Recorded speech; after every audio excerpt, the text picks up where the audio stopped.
Buenos días, buenas tardes, buenas noches. En este nuevo programa de Prevenir TV, el día de hoy nos encontramos con un invitado muy especial, amigo de hace muchos años, pero en este momento es el representante de los médicos en Jalisco, el doctor Martín Dávalos Gómez, presidente de la Asociación Médica de Jalisco. Martín, ¿cómo te va? Muy buenas tardes. Muchas gracias, Paco, ¿cómo estás? Gusto en saludarte y gracias por haberme invitado aquí a tu programa. Siempre es una estrella.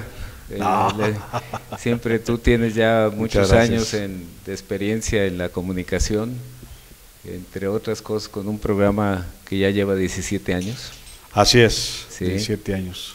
Un programa que pasa todos los sábados. Todos los sábados en el radio aquí en Guadalajara, así es.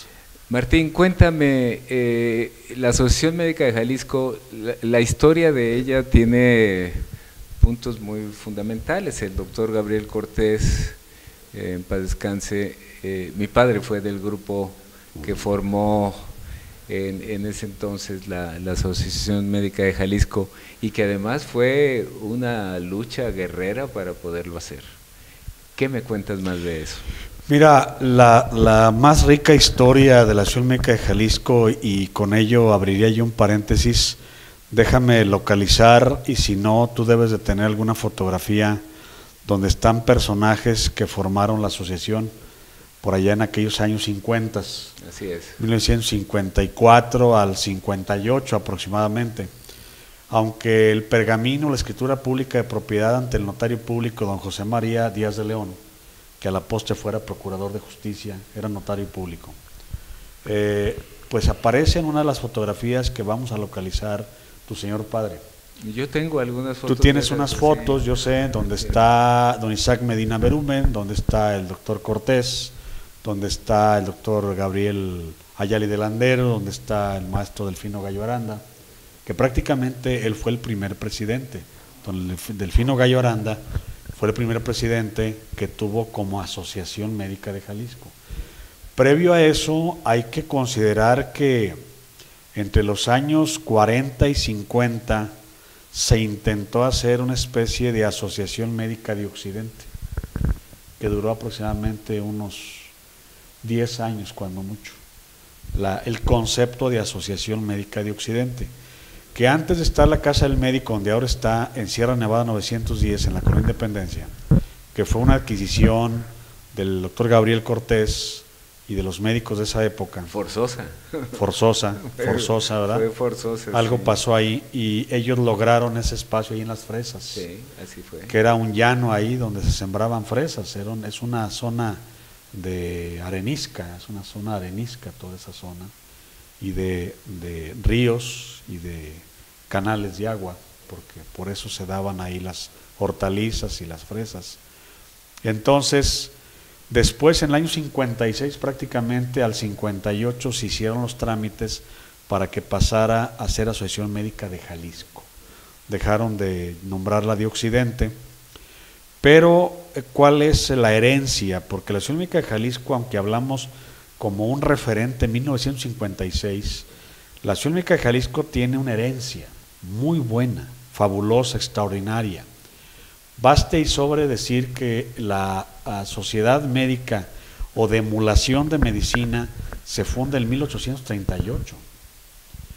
En ese año el señor doctor don Pedro Tamés Bernal fue quien funda la Sociedad Médica de Guadalajara.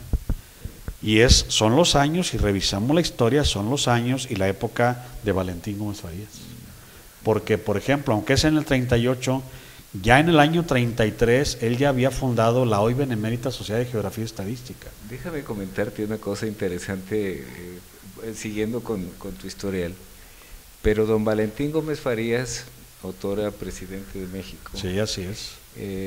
fue uno de los que participó en el vacunógeno que estaba en donde está el mercado ahora de San Juan de Dios. Ahí de San Juan de Dios. Con un grupo de otros médicos, pero él vacunó contra la viruela en ese entonces.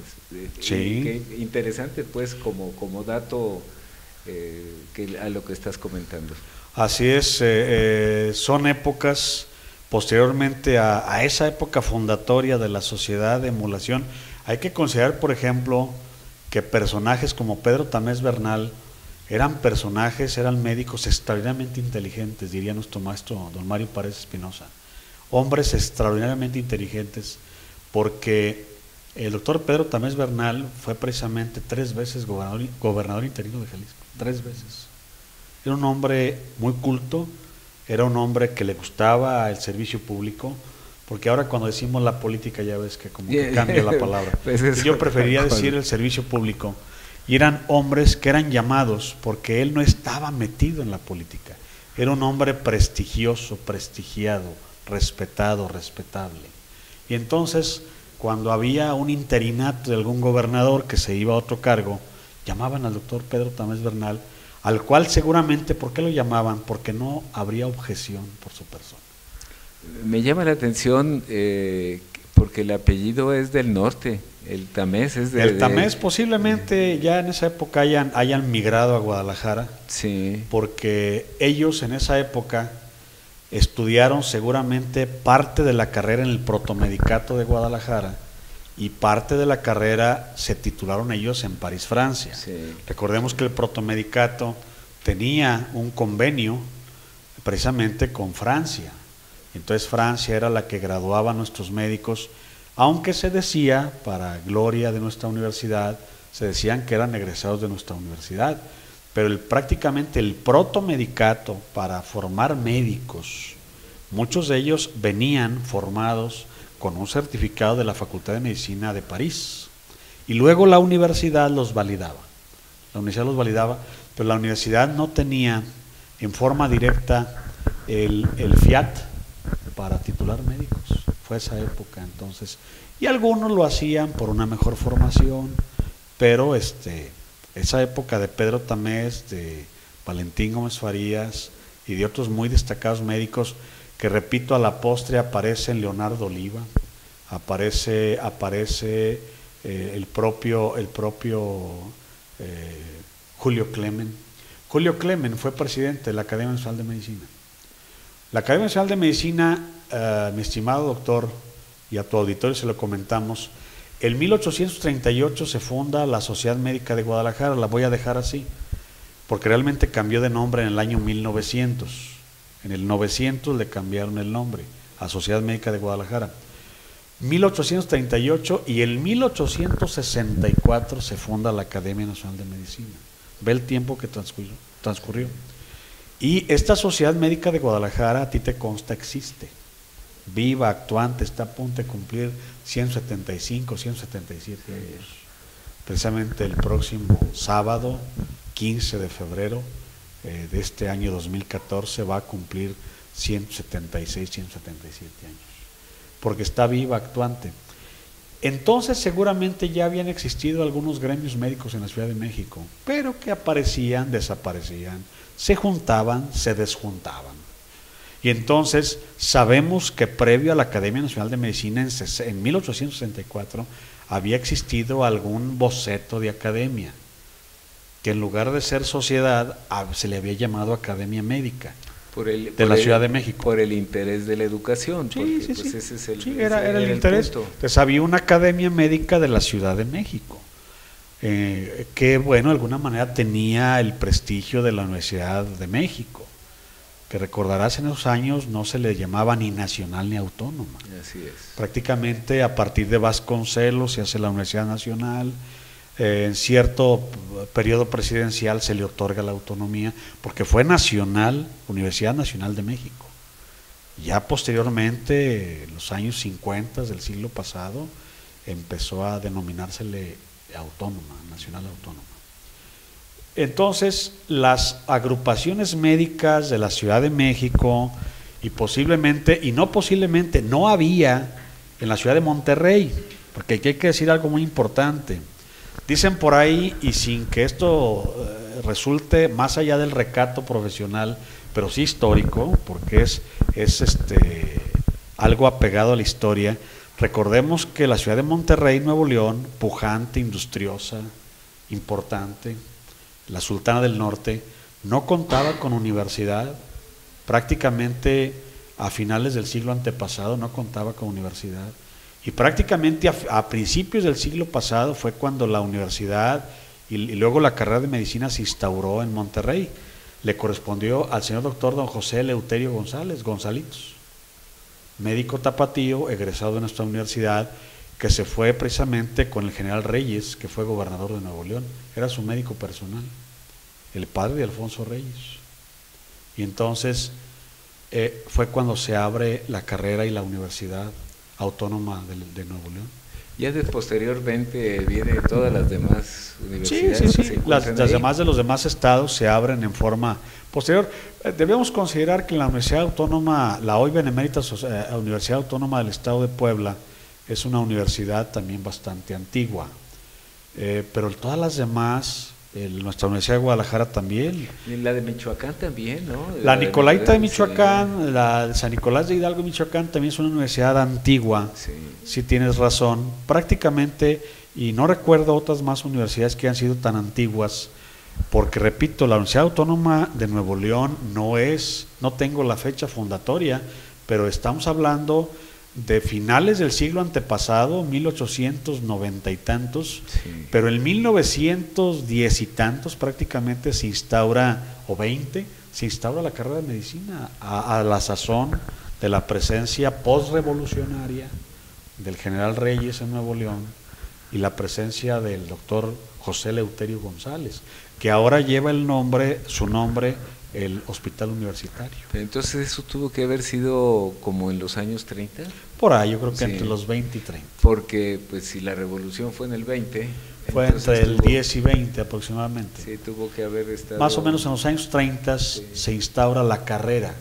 Y posiblemente la universidad tendría algunas postrimerías ahí, alguna cosa que no eran muy relevantes. Y que esto lo comento pues como los destellos de los médicos formados en Guadalajara y en Jalisco tuvieron esa influencia.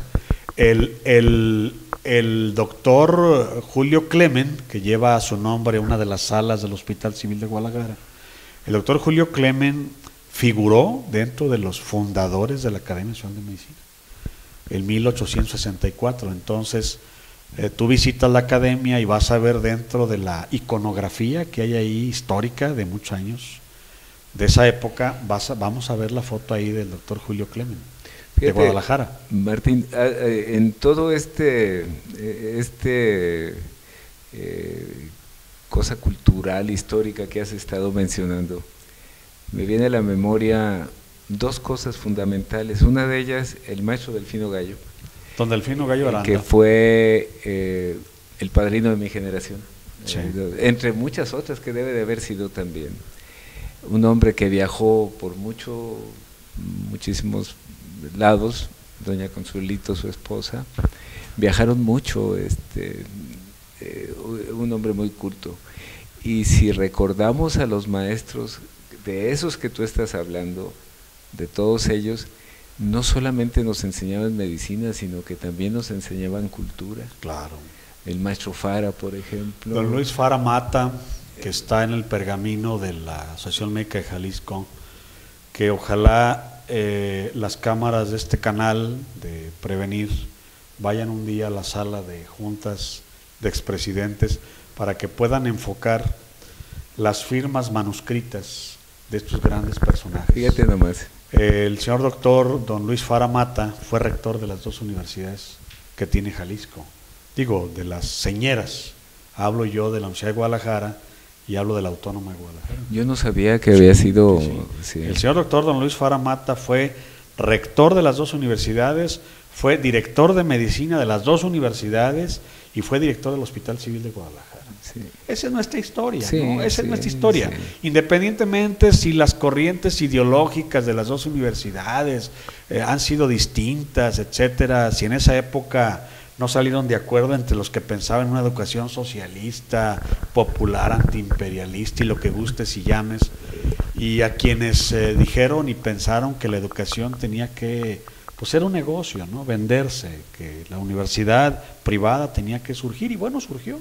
Prácticamente la Universidad Autónoma de Guadalajara es la primera universidad privada de México, hay que decirlo, sí, con esas letras. Entró en un momento donde se generó pues una violencia muy severa, porque pues era cuando estaba el FESO, la Federación de Estudiantes Socialistas de Occidente. Pues posiblemente no estaban dadas las condiciones, Paco. Yo creo que no estaban dadas las condiciones y fue como un parto forzoso, ¿no? Fue una decisión universitaria que se dio, lamentable por una parte, hoy analizada de otra manera, con otra perspectiva.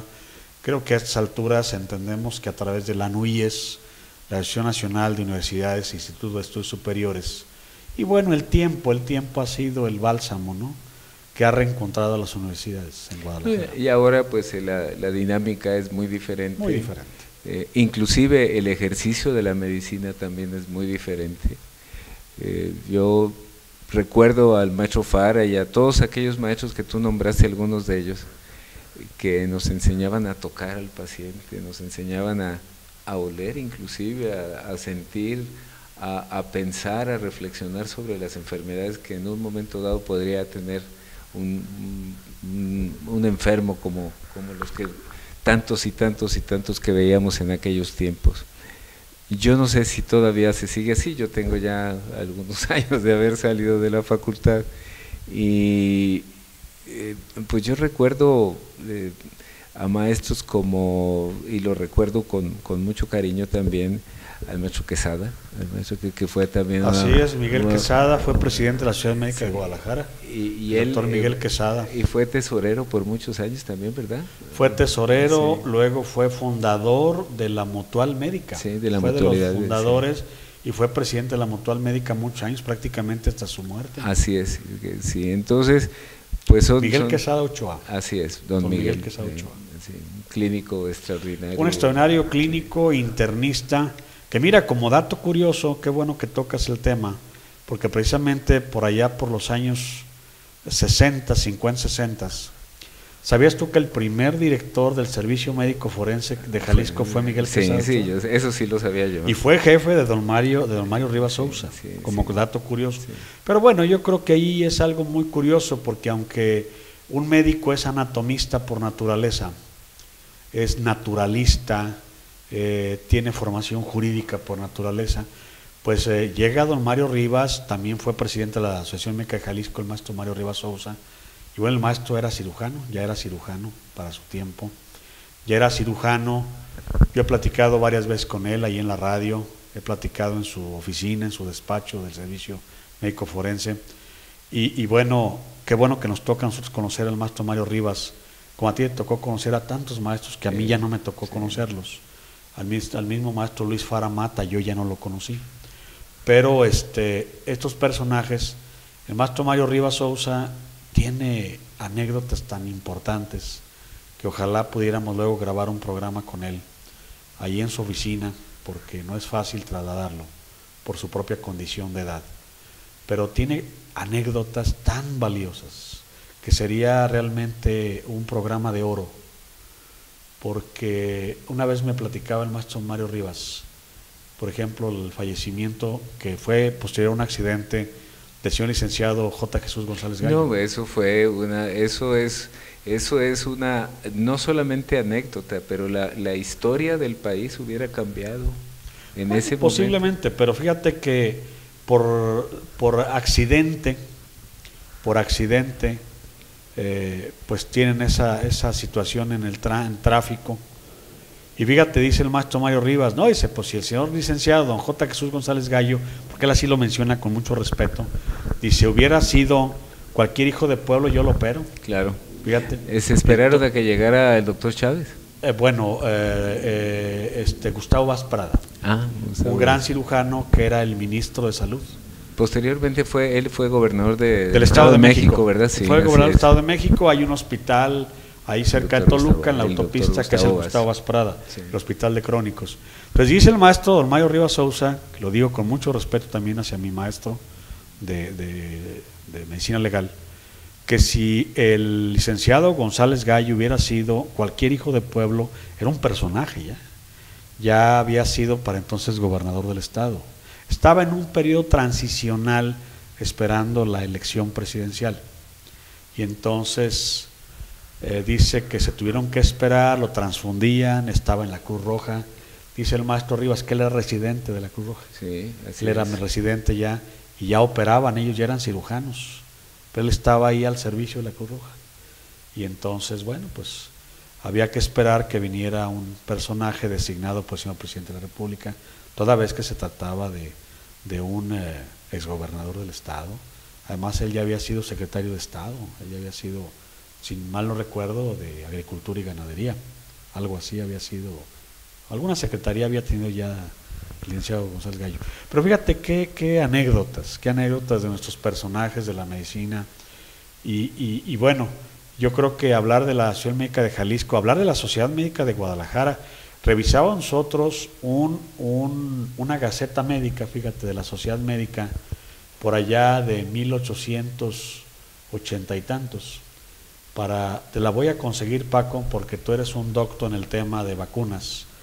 Y don Leonardo Oliva ya decía en una nota que escribió en la Gaceta que recomendaba que la gente se vacunara y que la vacuna estaba a la venta en la botica fulana de Abraham, o sea, la vacuna se vendía, que era obtenida a partir de pus, se inoculaba la vacuna en herida. Era incisional la vacuna. A mí me tocó poner esa vacuna con la linfa. Ajá. Era de la linfa de las lesiones de la viruela. De las lesiones, así es. Entonces se tomaba, era con un palito muy delgadito, se rompía, se ponía la linfa y se rasgaba la parte de la piel. Esa era la parte de la forma como se aplicaba la vacuna contra la viruela. Fíjate, entonces ya dice el doctor Leonardo Oliva, que todos sabemos era naturalista, era botánico. Él fue el del jardín botánico. Él fue el del jardín botánico, sí. Que ya ahora no es jardín ni es botánico, ¿no? Sí. Es un nido de malvivientes ahí, desgraciadamente, de gente abandonada. Nos decía recientemente el director del DIF en Jalisco, en Guadalajara, que es de gente abandonada, fíjate, curiosamente. Pues muy triste, y si algún día hablaremos de toda la historia del Hospital Civil, de don Fray Antonio Alcalde, cómo tenía cómo está la... Leonardo Oliva inclusive introdujo en la Gaceta Médica un comentario que te va a causar cierta hilaridad a lo mejor. Dice: estaremos proponiéndole a los señores concejales de la Junta de Gobierno, que seguramente no era ayuntamiento, de la Junta de Gobierno, para que se haga un reglamento para que las personas que fallecen ya no las certifiquen los policías, sean los doctores. Fíjate, de lo que estamos hablando, las personas que fallecían iban a dar fe de ellos los policías. La policía hace muchos años en Guadalajara tuvo esa función, y seguramente los señores policías, los señores directores de la policía hoy día no se darán cuenta, pero la policía daba fe de sobre todo yo creo que los que morían en forma pública en la calle, pero también dice ahí que las personas que morían daba fe la policía. Fíjate, Martín, me acuerdo de hace 50 años, hace muchos años, pero donde había el problema de conseguir sangre y había los donadores profesionales. Ah, sí. Esos donadores profesionales, que muchos de ellos eran borrachines, sí. muchos de ellos que estaban ahí en San Juan de Dios, precisamente, sí. Y entonces la gente iba y ellos vendían la sangre. Vendían la sangre, sí. Sí. Muchos de ellos a lo mejor fueron los causantes de tantas hepatitis C que hay en tanta gente también de los años 80, pero pues esto es la historia realmente de la medicina en Jalisco. De la medicina en Jalisco, de nuestra asociación, de nuestros hospitales. Y fíjate, muchos personajes han pasado ahí por nuestra asociación, porque ya para cuando se forma la asociación médica, porque sería oneroso no mencionarlo, o omitirlo sería todavía más penoso. Cuando se forma la Asociación Médica de Jalisco ya había sociedades de muchas especialidades, ya estaban los pediatras, ya estaban los oftalmólogos, ya estaban los traumatólogos. Y los obstetras. Los obstetras ya estaban. Creo que debe de haber sido la primera, ¿verdad? La ginecología de Guadalajara es muy vieja. Sí, es anciana. ¿Pero no fue la primera? No, de la sociedad, la primera, la Sociedad Médica de Guadalajara, la primera. Sí. Pero de las del siglo pasado, a principios de siglo, sí podríamos decir que es de las primeras. Y también la de cirugía. La de cirugía de Guadalajara, la de ginecología, y seguramente va a andar por ahí también en parte la de pediatría a mediados de siglo, eran en la época aquellos de Sanz Muñoz, del doctor Martínez. No, Novo Anís. Pero es anterior, cuando estaba el doctor Benito Gutiérrez Romero. Benito Gutiérrez Romero. El maestro Cepeda. El doctor Cepeda. Alfredo Cepeda Camarena. Y antes era el doctor Romero, el doctor Romerito. Él fue de los pioneros de la pediatría. Vocacionados y dedicados a los niños. Así es. Porque en sí la pediatría, tú sabes que no existía. Me comentaba mi padre, en paz descanse, cómo en la área quirúrgica, en el área quirúrgica del hospital, estaban varias mesas al mismo tiempo, y entonces había varias cirugías, y mi papá me comentaba que cuando él empezaba pues con la cirugía de niños, estaban al mismo tiempo operando el maestro Delfino, o el maestro Vélez, también gran cirujano, el doctor Luis Vélez, y el doctor Ambriz, que eran pues muy buenos cirujanos de aquellos tiempos. Sí. Y que en un momento dado, cuando había algún problema, pues se preguntaban uno al otro y se ayudaban, y cuando menos, y parecía pues que era un salón quirúrgico el que estaba sucediendo. Sí. Pues esas cosas han ido variando. Sí, ¿verdad? Pues es que antes los quirófanos eran sala general también. Así es. Era una sala general iluminada por luz natural, porque la luz eléctrica pues a lo mejor no era muy fácil, pero recordarás aquellas lámparas que había de acumuladores, sí, claro, de baterías. Claro. Había lámparas para operar en la noche y eran a partir de acumuladores de auto. ¿Cómo la mente nos regresa hacia unos tiempos en que estuvimos unos en el hospital y otros que hemos leído alguna cosa, pero situaciones que dejan una historia que te voy a obligar a que vengas a un programa que hablemos de todo esto? Seguir platicando. Yo creo que mira, la Asociación Médica de Jalisco, si ahorita decimos una parte 1 y varias partes de platicar de su historia, sus presidentes, sus asambleas médicas de Occidente, que realmente cuando revisa uno las asambleas médicas de Occidente de los años 60, 50 y 60 del siglo pasado, y seguramente varias ya 70, 80, y por qué no ya algunas más próximas, pasadas próximas en los 90, pero yo creo que en la época de los 50, en la fundación de la MJ, la Asamblea Médica de Occidente, hay una placa ahí en la Casa del Médico donde los cirujanos, en su Asamblea Nacional de Cirujanos, hermanan a la Asamblea Médica de Occidente y declaran en esa placa, si no lo hacen en forma explícita, sí de manera velada, se percibe que los 2 eventos más importantes del país en medicina era la Asamblea Nacional de Cirujanos, que se hacía por razones obvias en la Ciudad de México, y que esa vez fue la primera vez que la sacaron a Guadalajara. Entonces, dan a entender ahí que los dos escenarios más grandes del país, de la medicina, son la Asamblea Nacional de Cirujanos y la Asamblea Médica de Occidente.